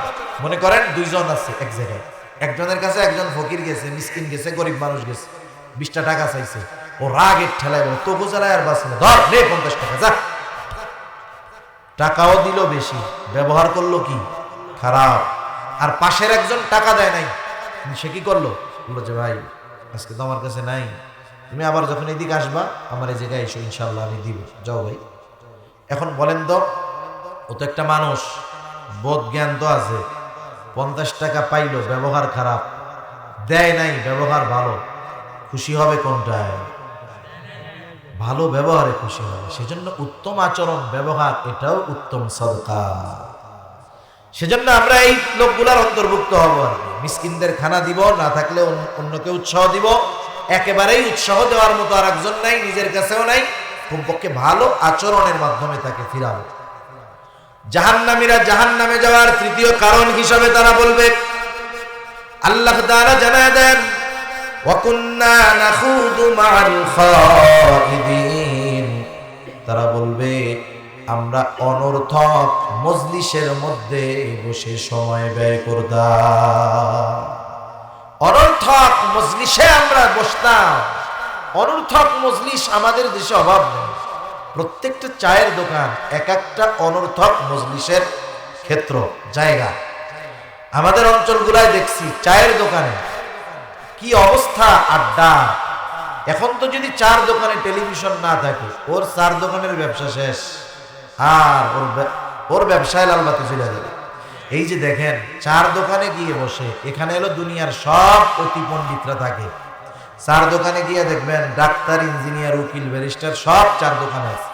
আপনি শুধু ওই মজমার মধ্যে গিয়া নিজের অসুবিধার কথাটা বলবেন, আর দেখবেন অসুস্থ হইলে ডাক্তার বের হয়ে যাবে, আইনি জটিলতা হইলে উকিল বের হয়ে যাবে, অভাব নাই, সব পাবেন ওইখানে। এই চার দোকানগুলোর মধ্যে দুনিয়ার সব বেহুদা অনর্থক কথাবার্তা হয়। শুধু তাই না, ওগুলা এক একটা গীবতের আখড়া, গীবতের আখড়া এক একটা। ওইখানে এর বদনাম, ওর দুর্নাম, চা খায়, বিড়ি খায়, পান চিবায়, আর এর বদনাম বলে, দুর্নাম বলে। এতে লাভ কি হইল বলেন? এজন্য হাকিমুল উম্মাত আশরাফ আলী থানভী রাহমাতুল্লাহি আলাইহি বলতেন, তোমরা এমন কোন মজলিসে বসবা না যেখানে দুনিয়া বা আখেরাত কোনোটার ফায়দা নাই, এমন কোন মজলিসে বসবা না। দুনিয়ার ফায়দা আছে, বৈধ ফায়দা, ওখানেও বসো ভালো, কিন্তু এমন কোন জায়গায় বসো না যেখানে দুনিয়া আখেরাত কোন জায়গার ফায়দা নাই, বসো না। তাহলে কি হবে? ওই ধরনের মজলিস অধিকাংশ ক্ষেত্রে গুনার মজমায় বলে পরিণত হবে। অনেকে গুনাহ করে না, গীবত হইতেছে, কিন্তু শুইরা তো মজা লাগে, বৈশা আছে, সেও তো গুনাহগার হইতেছে। সেজন্য এই যে দোকান বাজার এগুলা হবে হলো পায়খানার মতো, বাথরুমের মতো। কোনো ব্যক্তি যদি বাথরুম খুব ভালো করে বানায়, এখনকার সমাজে অনেক জায়গায় গেছি দেখছি মানুষের বাসা যত সুন্দর তার চাইতে ব্যয়বহুল করে বানাইছে হলো তার বাথরুম। এখানে 7:15 আজান হবে ইনশাআল্লাহ, আমার 10 মিনিট সময় আছে, এরপরে আপনারা এই জায়গায় নামাজ হবে ইনশাআল্লাহ। অনেক জায়গায় গেছি দেখছি ওর বাসা যা বানাইছে বাসার চাইতে ওর বাথরুম ভালো। প্রশংসা করছি, ভাই বাথরুমটা তো খুব সুন্দর ডেকোরেশন। বলতেছে হুজুর আমার বাসার ফ্লোরের টাইলস হইল 100 টাকা, 90-95 টাকা স্কোয়ার ফিট, আর বাথরুমের মধ্যে যেটা দিছি হুজুর খসখসা, দেখছেন না, এটা স্লিপ করবে না, ওই জায়গায় সাবান দিয়ে দিলেও স্লিপ করবে না। আমার 1 স্কোয়ার ফিট বাথরুমের টাইলস 500 টাকার উপরে আছে। দেয়ালে দিছি আমার বাসারগুলো কম দামি, বাথরুমের মধ্যে দামি ডিজাইনওয়ালা দিয়েছি, ডেকোরেশন বানাইছি, এত সুন্দর বাথরুম, অন্যরকম লাইট ফিটিং ফুটিং। এখন বলেন তো যেই লোক এত খরচ কইরা স্পেশাল ভাবে বাথরুম বানাইলো, ও কি চিন্তা করবে যে এত টাকা দিয়া বাথরুম বানাইলাম, হায় হায়, তাইলে এইবার 2-4 দিন কম্বল গায়ে দিয়া বাথরুমের মধ্যে ঘুমাবে? বাথরুমে ঘুমাবে না তো। ওর যখন জরুরত প্রয়োজন আসবে তখনও বাথরুমে যাবে। বাথরুমে গেছে 5 মিনিটে জরুরত শেষ, ও কি চিন্তা করবে যে 5 লক্ষ টাকা খরচ করে বাথরুম বানাইলাম, ডেলি মাত্র 5 মিনিট বসি, আজকে 5 মিনিটে বাথরুম ওজোর শেষ, আরো আধা ঘন্টা আমি আরাম করে এই জায়গায় বসে থাকবে? প্রয়োজন শেষ হইলে, প্রয়োজন না আসলে ঢুকবে না, শেষ হলে থাকবে না। অথচ বাথরুম কত সুন্দর করে বানাইছে।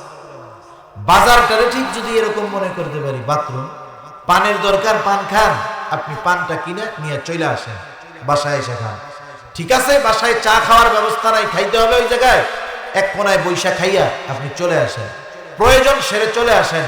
যখনই বাজারের মধ্যে মানুষ সময় দেওয়া শুরু করবে অকারণে, তখন কি হবে, এই গুনার মজলিসগুলার সাথে সে জড়াবে, আর এই মজলিসগুলা তার জাহান্নামে যাওয়ার কারণ হয়ে যাবে। সেজন্য এই অনর্থক মজলিস থেকে বেঁচে থাকার দরকার। থাকা যাবে না ইনশাআল্লাহ। আপনার সময় কাটে না, অনেকে বলে স্যার দোকানে কেন বসে থাকে, সময় কাটে না। ওনারে জিজ্ঞেস করেন কোরআন শরীফ এই বছর কয় খতম দিয়েছেন, উনি বলবে যে আমি 5 সূরার বেশি পারি না, অথচ কোরআন শরীফ পড়তে পারে না। এত সময়, বুড়াকালে একটু কোরআন শিখেন। অনেকে বলে যে বুড়া হয়ে গেছি, শিখবো কেমনে? নবীজির কাছে যারা ঈমান আনছেন সব তো এই যে এইগুলো পোলাপানের মতো পোলাপান ছিল, সব পোলাপান ছিল, বৃদ্ধ বৃদ্ধ মানুষ ছিল। শুধু যে আরবি ছিল তা না, অনারবি লোকও তো ছিল। বুড়াকালে ঈমান আনছে, কোরআন শিখছে, নামাজ শিখছে, হায় হায়। আর আমাদের দেশের মানুষ এরা কি করে, একটু বুড়া হয়ে গেছে, বৃদ্ধ হয়ে গেছে, অতীতে শিখতে পারে নাই ভিন্ন কথা, এখন সুযোগ আছে, সময় আছে, শিখতে চায় না। আপনারা যদি আপনাদের ইমাম সাহেবের কাছে কোরআন শিখতে চান, উনি বলবে যে আমার টাইম নাই, আমি কোরআন শরীফ পড়াইতে পারবো না, বলবে না। অথচ দেখেন সময় আছে, এই সময় আমরা দিন শিখতেছি না। আপনার সময় আছে, আরে তাবলিগে চলে যান না, তখন কত কাজ বাইর হয়ে যায়। আর এমনি সময় 4 দোকানে বসে খালি আড্ডা দেয়। পোলা বিদেশ থেকে টাকা পাঠায়, সকালবেলা কোনো মতে ঘুম থেকে ওইটা জোহর কইরা বাইর হয়, আর রাত 12টার সময় ঘরের মধ্যে ফিরে। এত সময়, এগুলো জাহান্নামে যাওয়ার কারণ হবে। এই জন্য যুবক ভাই যারা আছেন, আপনারাও অনর্থক মজলিসের মধ্যে সময় ব্যয় করেন। মুরব্বীরা নইলে সকলে এক জায়গায় বৈশা করে, আপনারা মোবাইলের মাধ্যমে করেন, একই কথা। সেজন্য এই অনর্থক মজলিস এগুলো জাহান্নামে যাওয়ার কারণ হবে। জাহান্নামীরা তাদের জাহান্নামে যাওয়ার চতুর্থ কারণ হিসাবে বলবে, ওয়া কুন্না নুকাদ্দিবু বিয়াউমিদ্দিন, আমরা কিয়ামতের দিনকে অস্বীকার করতাম। প্রথম 3 কারণ কারোর মধ্যে যদি থাকে, অর্থাৎ সে নামাজি ছিল না, মিসকিনদের খানা দিত না, অনর্থক মজলিসের মধ্যে বসতো, এই লোকটা যদি ঈমানদার হয়, শাস্তি ভোগ করার পরে ঈমানের কারণে জান্নাতে যাবে। আর যদি চতুর্থ বদঅভ্যাস তার মধ্যে থাকে, তথা কিয়ামতকে অস্বীকার করে, তাহলে সে বেঈমান, সে অনন্তকাল জাহান্নামে থাকবে। কারণ আখিরাতের প্রতি, কিয়ামতের প্রতি বিশ্বাস রাখা এটা ঈমানের অন্যতম একটি ভিত্তি। হাদিসের মধ্যে আসছে ঈমানের ভিত্তি হলো 6টা। আমরা ছোটবেলায় মক্তবে পড়েছি, আমাদের সময় এক কায়দা পাওয়া যাইতো, নাম কইতো বগদাদি কায়দা। পড়ছেন আপনারা? এই বগদাদি কায়দা আমাদেরকে পড়াইতো। মক্তব যখন শেষ একসাথে মিছিল দিয়ে পড়তাম, আমানতু বিল্লাহি ওয়া মালাইকাতিহি ওয়া কুতুবিহি ওয়া রুসুলিহি ওয়াল ইয়াউমিল আখিরি ওয়াল কদরি খাইরিহি ওয়া শাররিহি মিনাল্লাহি তাআলা ওয়াল বা'থি বা'দাল মাউত। 7টা জিনিস আমাদের পড়ানো হতো। এর মধ্যে 5 নম্বরটা হলো ওয়াল ইয়াউমিল আখিরি, 7 নম্বরটা হলো ওয়াল বা'থি বা'দাল মাউত। এই দুইটা মূলত একই বিষয়, 2 in 1। এই হিসাবে মোট হইল 6টা। হাদিসের মধ্যে আসছে ঈমানের ভিত্তি হলো 6টা। এর মধ্যে একটা হলো ওয়াল ইয়াউমিল আখিরি, কিয়ামতের দিনের উপরে ঈমান আনা, পরকালের উপরে বিশ্বাস করা। পরকাল হলো ওই যে ইন্তেকাল হলো, এরপর থেকে নিয়ে যা কিছু সব পরকাল। কেউ যদি পরকালের পুরাটা নয় একটা অংশ কেউ অস্বীকার করে, নিঃসন্দেহে তার ঈমান চলে যাবে। এজন্য আখিরাতের প্রতি দৃঢ় বিশ্বাস রাখা। লাভ কি হবে? ওই যে শুরুতে ডান হাতে যে আমলনামা পাইছে, ডান হাতে আমলনামা পাওয়ার কারণ হিসাবে সে কি বলছে? ইন্নী দনান্তু আন্নী মুলাকিন হিসাবিয়া। আমি এই ব্যাপারে দৃঢ় ধারণা রাখতাম, দৃঢ় বিশ্বাস রাখতাম যে আমি হিসাবের মুখোমুখি আমাকে হতে হবে। এ ব্যাপারে আমি দৃঢ় বিশ্বাস রাখতাম। একটু জবাব দেন তো, হিসাবের মুখোমুখি হতে হবে দুনিয়ায় না পরকালে? পরকালে হিসাবের মুখোমুখি হতে হবে, এই বিশ্বাস চিন্তা পরকালে করলে হবে না দুনিয়ায় করতে হবে? তাহলে আখিরাতের উপরে পরিপূর্ণ বিশ্বাস দুনিয়াতেই আমাদের করতে হবে। লাভ কি? যার আখিরাতের প্রতি বিশ্বাস যত গাঢ় দৃঢ়, দুনিয়ার কাজকর্ম তার তত সুন্দর, দুনিয়ার আমল তার তত সুন্দর। যার জবাবদিহিতার ভয় আছে। একই পরিবারে দেখবেন, যেই পরিবারের মা বাবা সন্তানকে তার কর্মের ব্যাপারে জবাবদিহিতার কাঠগড়ায় দাঁড়া করে না, ওই সন্তানটা যা মন চায় তাই করে। কিন্তু যেই মা বাবা প্রত্যেকটা ক্ষেত্রে প্রত্যেকটা কর্মের হিসাব নেয় সন্তানের, ওই সন্তান কিন্তু বুঝে শুনে কাজ করে যে আমি এটা করলে আমার আব্বার কাছে জবাব দিতে হবে। সেজন্য পরকালে আমাদের জবাবদিহিতার মুখোমুখি দাঁড়াতে হবে। এই বিশ্বাস যদি আমরা রাখি তাহলে আমাদের দুনিয়ার কর্ম সুন্দর হবে, জাহান্নাম থেকে বাঁচা সহজ হবে। এভাবে চলতেছে হাত্তা আতানাল ইয়াকিন। দৃঢ় সত্য চলে আসলো, মৃত্যু চলে আসলো, আমরা আর তাওবা করতে পারলাম না, আমাদের ঠিকানা হয়ে গেল জাহান্নাম। এখন বলেন, জাহান্নামীরা যেই 4 কারণে জাহান্নামী, এটা আমাদের মধ্যে রাখা যাবে? সেজন্য আমরা মুসল্লি হব। কি হবে? একটু জোরে বলেন। মুসল্লি হব। নিজে নামাজ পড়বো, অধীনস্থদেরকে দিয়ে নামাজ পড়াবো, নাইলে ওদের কারণে আমি ধরা খেয়ে যাই। এরপরে মিসকিন অসহায় যারা আছে খানা খাওয়াবো। তারপরে অনর্থক মজলিস, 4 দোকানের আড্ডা, এগুলা থেকে বাইচা থাকবো। 4 নাম্বার, কিয়ামতের প্রতি দৃঢ় বিশ্বাস রাখবো। আল্লাহ সুবহানাহু ওয়া তাআলা আমাদের সবাইকে কথাগুলা বুঝবার, আমল করবার তৌফিক দান করুন। সকলে বলি আমিন। ওয়া আখিরু দাওয়ানা আলহামদুলিল্লাহি রাব্বিল আলামিন। আসসালামু আলাইকুম ওয়া রাহমাতুল্লাহি ওয়া বারাকাতুহু।